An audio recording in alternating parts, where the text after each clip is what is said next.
Give us any chance, we'll take it. Read us any rule, we'll break it. We're gonna make our dreams come true.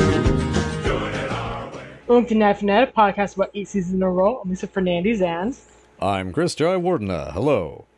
And we're about to review Baby Show, written by Judy Pioli, finally back in the fold. Yes. After a long time. And directed by Phil Perez, who adds some very interesting new visual tricks to this episode, which I think really helps it take flight.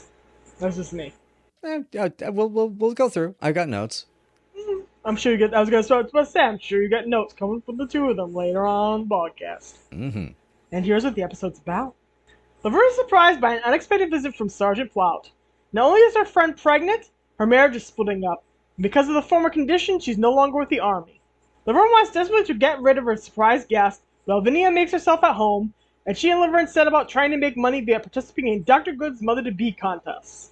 Meanwhile, Frank deals with politics at his local lodge, the Royal Order of the Caribou. Headbutting and politics put Frank in charge of the funeral committee, which comes in handy when the Grand Caribou passes away unexpectedly. At the funeral, destiny and duty collide when Alvinia goes into labor at Grand Caribou Ryan's funeral, and all hours before she's supposed to compete in the finals of the Mother-to-Be contest. Can they be saved? Will the baby be born? What did you think of this episode?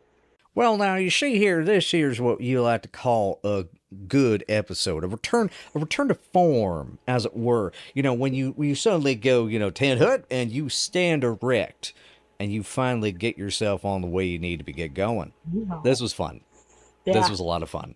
This is one of my favorite Alvinia episodes. Yeah. To be honest. To be really honest, yeah. I wish it tied up a little cleaner, because it's almost my favorite of all of them with her. It's so close. Yeah. It is a blast. Dan Plout kind of outrakes it for me just a little bit, but this is really good. I think it's because Vicki Lawrence takes the opportunity to shine, and she goes for it.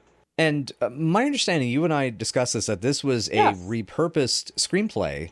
Yes, it was. And so, go ahead and explain a bit more of what that means, because that was what becomes very obvious about halfway through the episode. Originally, this was the episode where Shirley was supposed to give birth. They had originally planned on sending the girls back to a kind of factory setting, where they would be more blue collar and be in a kind of a blue collar working class kind of setup. Only 1960s and more modern. The person who died in the original script was their boss at the factory. And so they had to attend the funeral. All of a sudden, Shirley goes into labor, and she's forced to give birth inside of a casket. Literally in the casket. And then... go ahead. I was gonna say that you and I were discussing that the idea that it could be a reverse hello gag, where someone like even Lenny and Squiggy even saying, I hate going to funerals. Nothing good ever happens at one, and then suddenly, hello, and she pops out with a baby. But the best part about this is that once Shirley gives birth, she's alone there. They take the baby. Everybody rushes out to go greet the ambulance so they can come in and take her and take the baby to the hospital. And a straggler comes into the room, and Shirley sits up in the casket and goes, hello, I just had a baby. That's the last scene of the surviving script. That would have been a wild tag scene. I know. It would have been so good. And Cindy would have nailed it. It's too bad it didn't happen. But yeah, it was fun. I love the fact that Alvinia's desperate lust for another man has led to a crooked marriage that went down tubes. Yep. Yeehaw. Yeehaw, indeed. And it's, she just was along for the ride, but this marriage booked her right off. Poor girl. It hasn't touched her inner beauty, though. Not at all. Not at all. And the... What is very interesting how this also becomes a way to discuss the discrimination against women and discrimination against pregnant women, which in turn is why this has to be a Plout episode and not a Shirley episode. It's because that line of when she says Alvinia Plout and the U.S. Army have had a part in the ways, phew, do I fear for this country? And Laverne's immediate reaction is, wait a second, the Army discharged you? That's like Santa Claus getting rid of his elves. And even though it's like, baby belly, but still, it's a, it's almost like kind of like nudging at like, pregnant women aren't helpless. Like, get over it. Yeah. Alvinia is super the last person that we would ever call helpless for being pregnant.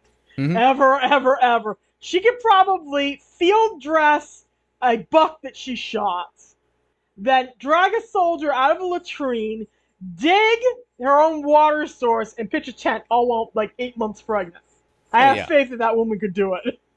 There's to be a nerd about it, there's a part of the backstory in the Metal Gear Solid games where the character of the boss, who I think, Lisa, you're familiar with, you've seen the woman in the white jumpsuit with the machine gun. Yes. And the boss is said to have given birth in the middle of a shelling of a city, and like basically literally gave birth on the battlefield, and actually had to do a C-section, so that's why she has this snake-like scar on her stomach, is because they had to basically like forcibly remove the baby. And even further is that, you know, she basically rested for a bit and then just got back out into the fight. You know, so she's looked at that's the whole legend of the boss and how cool she is. And it's like that's Plout. I can see her, you know, doing that. And then the kid grows up to be Revolver Ocelot. So go figure. Okay, that's a great name too. That's an absolutely great name, Revolver Ocelot. Oh, I love that. Okay, that's cool. But Alvinia, yeah, she could do that. Yep, absolutely. And what I actually love in this episode, despite, you know, maybe not despite, but because of the fact that it's not just a Plout episode, it is a really good Plout episode. Yeah. That it has these qualities of her wit, her charm, her, you know, kind of her spunkiness, and this older, wiser, kind of grizzled version of Plout is such a delight. My note is ding dong, you know, Plout right off the bat, 10 HUD. Like that is my first 3 notes, where in all caps with exclamation marks, multiple exclamation marks at the end of each sentence, because this is, you know, it explodes. She explodes onto the scene essentially like the starter pistol. Yeah, she does. She pretty much draws center the focus the entire episode in 2 seconds. You had said no, you would be having a baby. Laverne's very amused by the fact that Plout is pregnant in a way. Oh yeah. She's kind of horrified, but she's also amused because of all the people on the planet, she didn't expect Plout to have a marriage and a baby, and so she does. I love that Plout salutes the tablecloth and remarks on how patriotic it is. Yes. That gets me every time. We don't have man in common. Oh my gosh.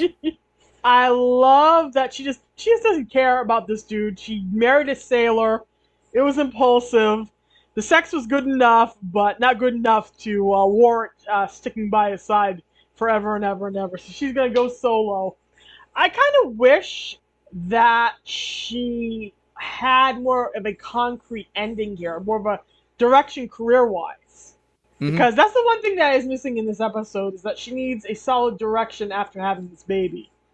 Yeah, because there's all these unknowns that come out of it. And so even though the catharsis of the baby's birth is able to take place, we are still left with an uncertain future. Now, obviously, it's a Gary Marshall uncertain future, so everything's going to be fine, quote unquote. But as you're saying, like, it's also, it would have been nice, especially for somebody who was so go-getter about, you know, making sure everything was prepared, everything was, you know, that you trained, you're ready, and that you are going to face the conflict head on. And here it's aimless, you know, which even that being aimless would have been an interesting examination of, again, that sort of post-Vietnam, you know, commentary that became, you know, incredibly prevalent in the films of the 70s. And because everyone's messed up.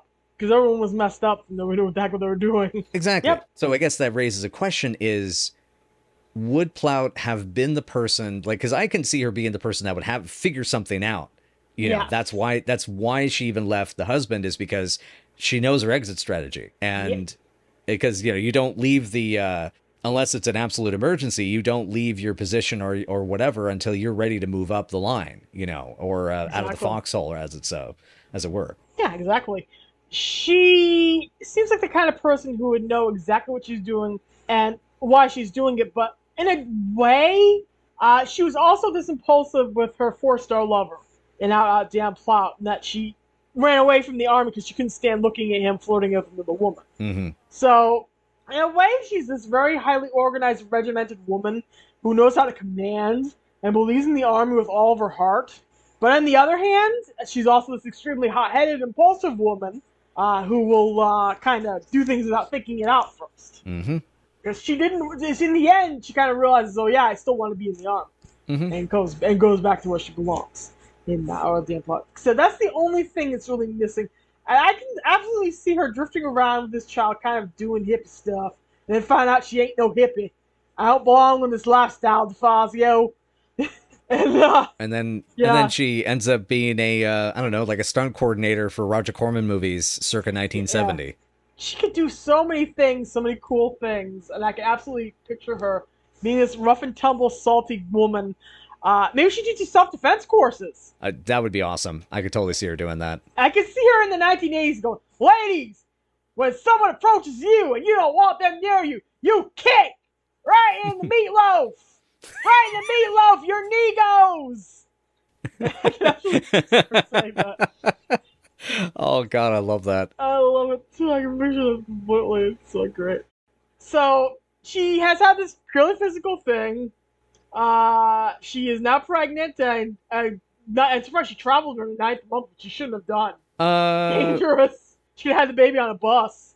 Well, ninth or I thought it was 8. It was 8 months pregnant, can shimmy under that barbed wire like a hog and slop. That was the line I had written down. So she had the baby a month early then.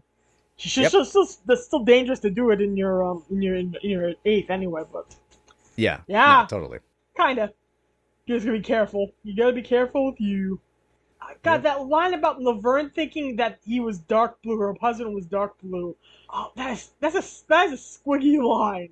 That is a squiggy line. Stop making her stupid, show. She was never stupid. It's painful to hear that line. Yeah. But at least I do love the conversation that follows then about Feeney, about what happened to Feeney, and it's like, no kidding. Adorable. Feeney nabbed herself a man. I didn't quite catch exactly what it was. Did she break down one of those bus developers or something? Yeah. You know how she used those bus developers in Milwaukee. I must increase my bus. That's why Laverne says that he's a dimple man. Did she nail the dimple man? That's right. So Walter's a dimple man. That's one of the only 3 things we'll ever learn about Walter in the show. But he was Army, and boy, would you love him, to which I then responded in my notes, not that we have any idea who this freaking guy is. Walter Meany, you stole Shirley away from us, and we will never forgive you. Exactly. Shirley ends up not forgiving him, but we'll get there. We'll get there when we get to the reunion special. Oh, boy. Yeah. I also kind of like, again, this older, different Plout, where even though she was trying to be super responsible, now that she understands that she's with child and she needs to be a little more careful, and she's also just she's looking out for herself a bit more. I appreciate that she pretty much guilts Laverne into well, I guess I'm just gonna stay here, and don't worry, I brought my own sheets. And then, I mean, she's pulling her own weight because she is immediately crack of dawn flapjacking, which is pretty amazing. Yep. And then she tries to convince Laverne that she can't go on the street. This baby's going to be named after Laverne. Right. That's right. All the kids yelling, "Hey, Shamu." Oh, that's right, yeah. You don't want to do that, pregnant woman on the beach, all the kids yelling, "Hey, Shamu." What kind of a name is that? I was going to name my baby Laverne. Little L's on all the dappers. You can tell that line is recycled from the Shirley script. That is my exact note in all caps. This is very, very clearly rewritten from the Shirley Gives Birth episode. Yep. And they did not know at the time when they wrote that script whether the baby was going to be a girl or a boy. Literally, the script is, it's a girl, boy. Then Laverne goes, "Sure, it's a girl, boy." So we never find out what sex Shirley's child happens to be at birth. But this is really kind of adorable the way Alvinia's tries to set this up. Oh yeah. Guess I could use the paper to look for a job. Guess I could scrounge up enough for a metal detector, go on the beach, look for change. She's hustling and yet not hustling. Was what's amazing about this. This is Alvinia in low-key hustle mode.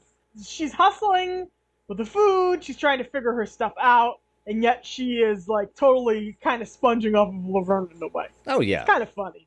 Oh yeah, delightful. I also feel some of it, which is one of the things aspects I liked about the episode, is that it allowed Plout to have a vulnerability in the circumstance, because I think it's one of those, she's left her husband, she's out on her own, And now it's starting to sink in that she's all on her own. Yep. And so there are those impulsive instincts of, the mooching or what have you that are kind of, those are protective instincts of, Yep. trying to find either connection or resources for safety. And I really actually enjoyed that aspect of it, even as it goes into the, dragging Laverne along to the Dr. Good's baby food competition thing. Yep, she's nesting in a way. Yeah. She's nesting, so to speak. I love the Laverne's line. I always get up at 5:30 in the morning to apologize to my neighbors. Yeah, I love that. Oh, but yeah, poor Frank being extremely frustrated in his lodge and having absolutely no idea how the heck, to navigate the politics of these people and hating most of these guys he's there with, to be real. Oh, yeah. Who can yell shut up better than you, Pop? His brother-in-law, that's who. I was trying to make it with a moose. Oh, my God. And all the other guys are so old they call Frank Jr. Oh, I love that. That is good. And I love the references like that reference how a lot of those societies and men's clubs and whatnot, I mean, they're old. Like, but even by the 60s and 70s, they were not getting new members anymore. Yep. It was culturally gone. It was like today is like basically gone. Yep. In spite of what they would tell you in early episodes of the show with the boys seeking their minnow lodge to spawn with, and all the many leopard lodge episodes we get in Happy Days, it was pretty much a foregone thing by the 70s. Really pretty much a foregone thing by the 70s. So Gary Marshall was looking back on a culture that was almost absolutely completely dead. I actually can't think that lodge culture must exist in some respect. I just don't hear about it. Yeah, I mean, there was a in Beaverton near a place where I used to live. Actually, sorry, near a place where I used to live when I was a baby, basically. Clarification, was a place called the Raccoon Lodge, and I'm pretty sure they actually had like annual meetings. If I recall, they had signs about that. The place has, I think, been closed down since then, but it was on Beaverton Hillsdale Highway, I believe, which is yeah, it's a folks can look it up. It's a major road in the Beaverton area. So it's not doxing myself. I still live like many miles away from there now. But over by the highway. Exactly. But anyway, Route 12 in Weekapaw.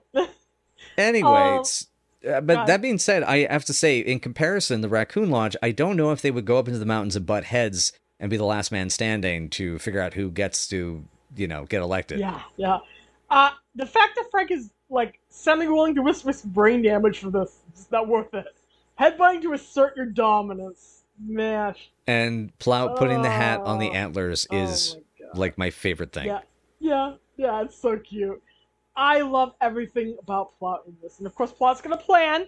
She really is kind of an active Annie like Shirley in a way.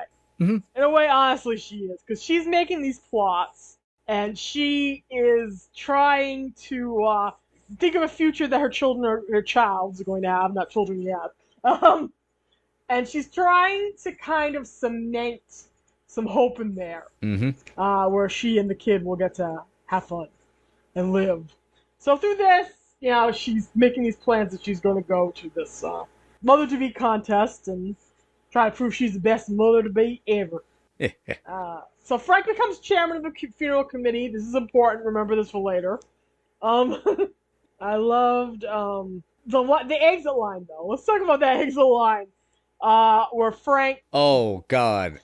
Thanks to Steve, I just became a mother-to-be. What? I'll kill him! Glorious. He's almost 30, Frank. Let it happen. Yeah.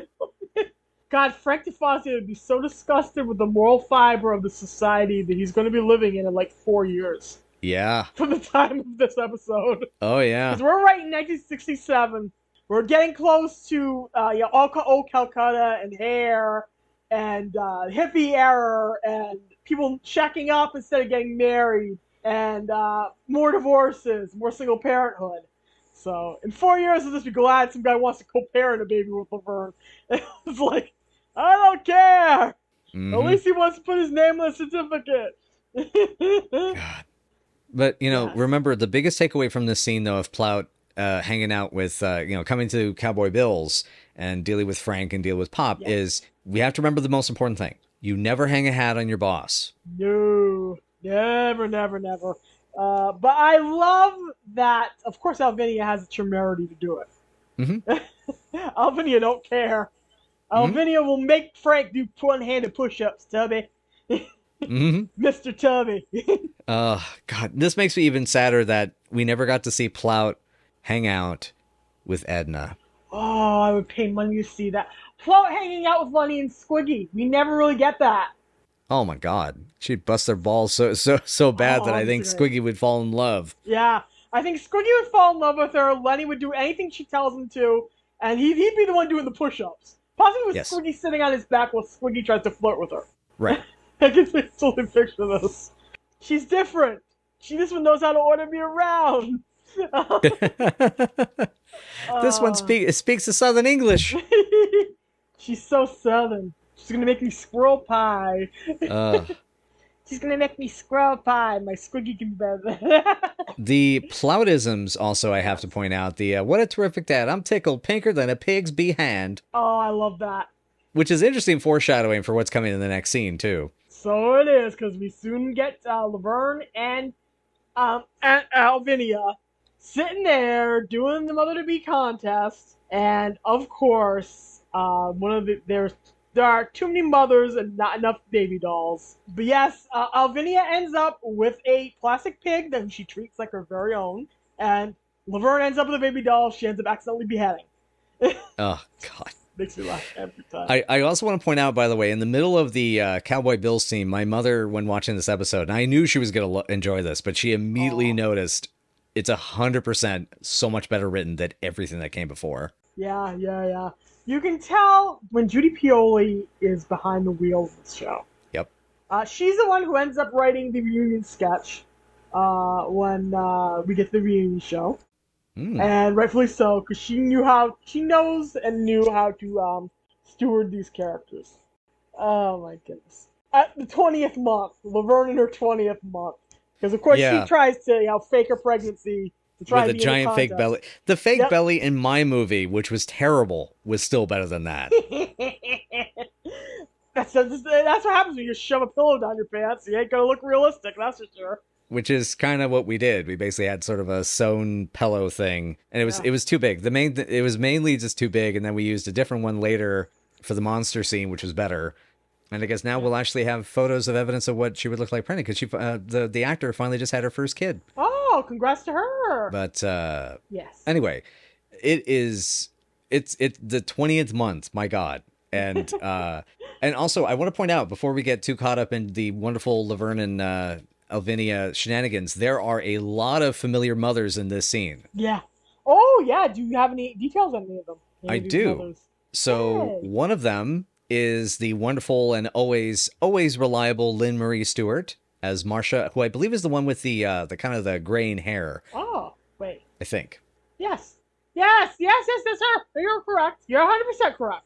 Yep, another of our favorites from the show. Yeah, the chameleonic Lynn Marie Stewart is how I refer to her. Gosh, I love her. I love that she's everywhere.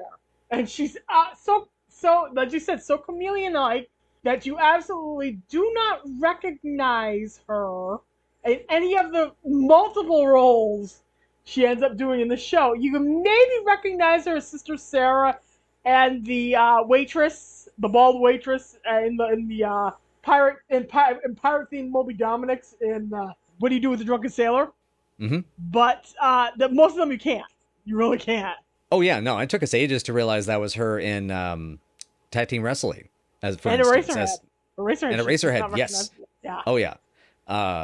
Yeah. It's also sad though. This should have reunited her with Cindy Williams had it gone to plan. Because despite the fact that Lynn Marie Stewart was just, at this point, staying busy and was about to get immortalized as Miss Yvonne, on television, I suspect she probably was playing the role on the shows at this point, if Paul Rubens was already active in 82, 83. Yeah. Groundlings, that was the same cast that also had Cassandra Peterson, who became Elvira. That's right. That's right. Yep. And Phil Hartman. They were all in the same group. Oh, man, that explains so much. Yeah, all doing the same stuff together. And I'm 90% sure they were already developing the Pee Wee shows. That's also why Phil Hartman came out to L.A. Because he and Paul Rubens were partners in that for a while. And everything kind of fell apart. And they had like a disagreement. And they talked for a while. Gotcha. And it was mess-tacular for a bit. But I'm pretty sure that, yeah, she was already at the Groundlings, already participating in the shows, and there was only a role for a single female character, and she ended up being Miss Yvonne, and Cassandra Peterson was disappointed she didn't get to be in the Pee Wee shows. Oh, man. Because there was only one role for one woman. She ended up being an usher during the Pee Wee productions. Oh, my God. God, what a trip. But yeah, the details for Lynn... Her autobiography is great. That's where where I got this from. Go ahead. Gotcha. No, No, thank you for adding extra spice to this bit of factoids. We were told by a comment on the podcast about a year ago, almost a couple of years ago now, by the time this one goes out, that Lynn Marie Stewart and Cindy Williams had been friends for many, many years. And that was one reason that she took over the role of voicing Shirley on the cartoon show. And so it would have been nice to have seen her get to reunite with Cheryl on this episode. Yeah, it really would have. But I do want to also mention, though, if, because, this will be, I believe, this might actually be the last time we see Lynn in the show. I'm pretty sure I'm pretty sure this is it. I may get corrected. I forgot to write it down. I'm 90% sure this is it for her. I think it has to be, considering what other episodes we have left. So I do believe you're correct. She is still working to this day, including the Pack podcast from 2020 to 2021. Still, I believe, recurring on It's Always Sunny in Philadelphia. She's actually set to make an appearance in an episode this year. There's going to be a episode where Dee gets a bowling team together. Oh, and wow. Charlie's mom is going to be on it. Oh, God, that's amazing. I love it. Oh, that's fantastic. Yeah, okay. I've seen episodes for work, so. Gotcha. all of us will be very, very, very, very late by the time y'all hear it. It'll right. hard to be out. See, I'm excited about it. I'm excited about it. So at the very least, there's that. Yeah. So also in the mix is Timothy Blake as Gale, who I believe is the person who's leading the whole shebang. And as Timothy Blake, as we last saw them as Hilary Hinkle in season 6's 5th anniversary. They're returning actor to this episode to help fill out the scene. She would continue her time as a working actor, already having been in like 24 things from the 60s and onward. But after kind of around the 80s, they ended up becoming more union-based roles for the Screen Actors Guild. It's kind of nice to see, a little piece of history there. But again, I suspect this is a case of, when you look at the guest actors that are going to show up, and mention one more that's relevant to this scene, then we have 3 for the finale. Yes. And all 3 of them are returning. Actually, most of these actors are essentially returning faces. So this was, I think, a case of casting department kind of was in a bit of a rush, bit of a crunch. Yeah. So I have a feeling that's why Timothy Blake shows up here. And then lastly is the third mother, is Julie Paris. Now, Julie has showed up before, I believe. For some reason I didn't mark that down, but there is notes of they've already showed up first in like an episode of Johnny Loves Chachi. They pop into 2 episodes of Happy Days afterwards, and he would drop in the Police Academy 2 specifically, because it's Jerry Paris's daughter. Oh, no way. And thus, Gary Marshall continues relying on her to fill in gaps in the cast, kind of similar to this episode, all the way up to Princess Diaries 2. Oh, that's terrific. That's terrific. Honestly, as we know and we have heard, thanks to Penny's autobiography, a lot of the people who show up in this season, she desperately called people in for favors. She called people in for favors for season 8. She called people in for favors for Jumping Jack Flash. Yep. Because she had no other options, no budget on Jumping Jack Flash. Basically, anybody who could be kind to me, come here and help me, please help me. And that's the way it worked with both projects that occurred in her life at this time. That's why, in Laverne and Shirley, her best friend shows up. She was close to Carol Kane. Carol Kane's there. Louise Lasser. She was close with Louise Lasser. So a lot of these people show up and come and support her. Mm. At the time, though, I will say, Gary Marshall, the reason why a plot was probably there is that Gary Marshall was trying to get a pilot off the ground featuring Vicki Lawrence, with her in a supporting part. Okay. Okay. Yeah. It was actually supposed to be ironically for NBC. It was called Kathmandu. Our friends at the Happy Days, These Days Are Ours, the Happy Days podcast, have covered a bit of this. It was based on a very minor 1-episode character from Happy Days who was a silent karate master. and she has to protect the prince and princess of a small, obscure country from assassins and other horrible things. And Vicki plays their neighbor. The pilot never sold, and ultimately she ended up doing Mama's Family for NBC. I think just about a season after this. I think I believe so. Yeah, pretty sure it's right around here. They did 2 seasons of Mama's Family for NBC, and then they ended up moving to syndication, where it became a long-running hit and lasted for at least 4 seasons that way. Yep, it was a hell of a run. Yes, sure was. Sure was. But that's what happened, yes. So anyway, with that tangent of our little background about the actors out, we got to talk about baby dolls. They run out, Yes. and all they have is a pig or a duck. Pig or dick? And she takes a pig. I want to. Well, you don't want to nurse a duck, do you? That whole bit is great. I love how Laverne is so desperately enthusiastic that she loses the baby's head. I love the desperate attempts at diapering and powering. Yep. They're trying to do it hardcore and they're trying to do it the best. And Alvinia's calm, centered behavior here is definitely the antithesis of Laverne trying to do anything at all. Yeah. Oh, yeah. I mean, even like cracking jokes like, wash your pig. I guess you could call that a hogwash. Boom, boom, boom. It's terrific. I love everybody in this contest, including Limerick Stewart. Oh, yeah. So yes, now we're starting to get to the point where everybody gets called. Everybody, where the girls get called into a funeral. Yes. And Frank just needs warm bodies.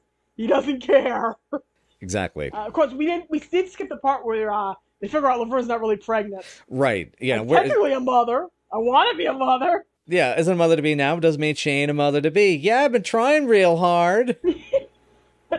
We know, Laverne. We know. We'll ignore monastery flashbacks. But I do love where did that come from? Come on, you're a big girl. You know where pillows come from. Wink. Alvinia's random observations as she's taking care of everything has ended me absolutely. Oh yeah, like the baby food reminding her of K rations. Yeah, and that's accurate. My father had K rations at some point in his military career, and he's like, yeah, he was watching this with me too at one point, and he was like, yeah, that's what it's like. Oh God. I'm like, God. He was telling me how very, very terrible K rations were, and how very, very terrible it was to be in the army having to eat them. Yeah, because basically, if that means you're eating baby food, it's like, okay, it's giving you the nourishment you need. Yeah. It ain't about the flavor. Yep. Hardtack and beef stew and chipped beef on toast. So yes, the line of burned turtles in the backyard. God. Yeah, I buried a turtle and that was enough. And now Pop's got to do the funeral. They need to come. Yeah, and I do love the impossible is what the army does best. That's the spirit. Turtle burning in the backyard. Hey, there's another thing Laverne and Lenny have in common: killing turtles in their childhoods. Anyway. That is unless. Yeah. Hey, hold on. Yeah. What if it's the same turtle? God, no. They're a murder couple. No. Oh. The honeymoon turtlers. Honeymoon turtlers. Oh my God. Great. Did you notice that Mary the Waitress is among the crowd sitting in the Grand Poobah's funeral here? I did, as a matter of fact. Yes. Yeah, yes, I did. good old Mary the Waitress. Loyal to Frank to the end. He must pay them extremely well. The tips must be great because, man. Yeah, seriously. The hoo-ha she's had to put up with. I love that the guests, as soon as Alvinia starts doubling over in very loud pain, immediately break for the exits. They don't even try to help. Oh, yeah. They just exit. They run pell-mell for the fresh air and sunshine where a woman's not screaming or a casket. Right. Oh. Yeah, isn't it wonderful? We're all going to witness the birth of a baby. And then just everyone bails is my next line. Yeah. So good. It's so good. This is pretty much where the comedy just builds and builds and builds and builds. We don't get a live childbirth scene here. They did do that somewhat in the 80s. Deeper in the 80s, because there were definitely episodes like in Golden Girls where Blanche's daughter gives birth to her granddaughter, and there's the push, the sweat. So we're right in that middle point between women giving birth off screen and giving birth on screen characters. I shouldn't just say women. But let's face it, up until the past 10 years, it was just female presenting characters. Yeah, exactly. But maybe they should get Maury, the mortician. Oh, more the mortician. Yeah. He was, you gotta admit, the guy is pretty calm and capable. He must have seen a lot of nonsense at funerals. Yep. He must have seen a lot of nonsense because he's so calm and collected the whole time. It's kind of Oh, great. you mean the doctor or the funeral director? The funeral director and the doctor, both of them are just completely ready to roll on the situation. Unless I'm misremembering something, which I might be. Yeah, I mean, they are, because I know Maury comes in at the end with his little syringe of embalming fluid. It's somebody call a doctor, and they scream him out of the room. Oh, I love it. Oh, but I do love, it's like we have a doctor. Yeah, he's the Grand Caribou's doctor. It's like, I wouldn't advertise that, doc. Don't advertise that, doc. And I love don't say death in this place. Oh, don't God. say death in this place. And I love that the organist adds so much to the scene. The show must go on. Yeah. Hey, nobody's gonna get between you and your art. Absolutely. Nobody's gonna get between you and your art, man. This is great comedy, is my note right here. Mm-hmm. And it really is. It's really good comedy. It's pretty good comedy. This is season 8, and it's making you laugh, and it's only gonna do that for maybe a good 5-6 episodes in the 22 episode run that we end up with. Yeah, so far has been very few that have given us this much joy, because it's a very this is finally finding that mix of the screwball comedy, blue collar, and vaudeville that we so loved about the show. All that's finally starting to come back here. Yep. Defective Ballet comes close, but it's a little too highfalutin. Maybe a little too high concept in that respect. Yeah. I think mostly that's what it is. It's too high concept, and the writing doesn't it doesn't have it is not as directed. It doesn't have a focal point of a punchline it's trying to build to. Whereas every scene here, you can practically feel the index cards of what the punchline of these bits is supposed to be. Yeah. In this case, it feels a lot more free flowing. Mm-hmm. Nice and easy, take it slow. Those are the words that got me into this mess. Yeah, just let nature take its course. Oh, it's even worse. I love it. I love it. And somehow Alvinia is delivered of a son. Yep. Which is really cute. And the Goober L. Plout. Yes. And the L's for Laverne, and that's sweet. Mm-hmm. And Frank and Laverne end up being his godparents, which is doubly sweet. Yeah, big awe in all caps for that. Yeah. I don't know when I ever had so much fun at a baptism. I love that she calls it fun. I love she had fun. I love it. I wonder how many caribou showed up at that baptism. That's a good question. Now I'm curious. Especially given that anybody born at a caribou function is a caribou for life, and he got that little hat for the little colonel. So freaking cute. That's so freaking cute. Oh my god. The little actual real baby, I don't know who played the baby, but an actual real baby sitting there with a little caribou hat in its head is so adorable. And it being held by a different actor, by the way, that must have been on a pickup day, because that is not that's not Vicki holding, and unless it's Vicki without the wig, maybe. But Possible. no, that's not that ain't Vicki Lawrence. Yeah, no idea who was doing the pickups here. No idea when they brought the real baby in. It's pretty clear it's not a real baby when she enters the apartment. Mm-hmm. The audience loved this. The audience was so here for this. They were so here for some joy. Mm-hmm. I thought it was real sweet. That's another thing I love about this episode. You can actually tell there's a real audience and not just a laugh track. Yeah, because people were actually enjoying it. They were enjoying themselves for once. Small season 8 miracles, and that's what this episode is. We must note, before we close out, though, that Frank remarks that baby looks like Squiggy. Yeah, and Laverne gets very upset. Don't say that. Don't say that. Kind of looks like Squiggy. Don't say that. Now that makes you wonder. Kind of makes you think. It makes you wonder. Did she? Did she? Could she? Was it another of the Squigman clan?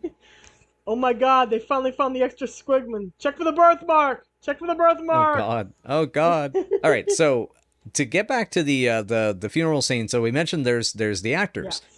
So Yes. Neil Thompson shows up as the funeral director. That is Mr. Frick from Not Quite South of the Border. He also showed up in High Price Dates and as the Masher in Fake Out at the Stakeout. So this Oh, is confirmed in my notes. This is his final appearance on the show, coming in once again to help give a little extra oomph as a character actor. I felt he did great in this little part. He had a really busy career in the 70s across like McCloud, Harvey Korman, Kentucky Fried Movie, Corvette Summer, 2 episodes of MASH. There's a bit more TV in the 80s, a couple movies in the 90s, and then kind of drifts off. He also apparently did uncredited script revisions on the 1994 Flintstones movie, so that's another connection to that one, which keeps coming up. I love that Cindy Beagle finally got her Razzie for taking part in that. That's right. I heard about that. Okay, so Ted Chapman played the doctor who actually comes to the rescue here. He had actually first gotten credit on television in an episode of The Web in 1954. And so he mostly played cops and even played the chef in Airport 77, which makes his presence as the airport steward in Airplane that much funnier. That is cool. That's super cool. He showed a bunch of other stuff like Chips, Three's Company, Steam Bath around this time. Then shortly, unfortunately, after 1984's RSVP, he passed away at the age of 63 in 1986, day after my birthday, no less.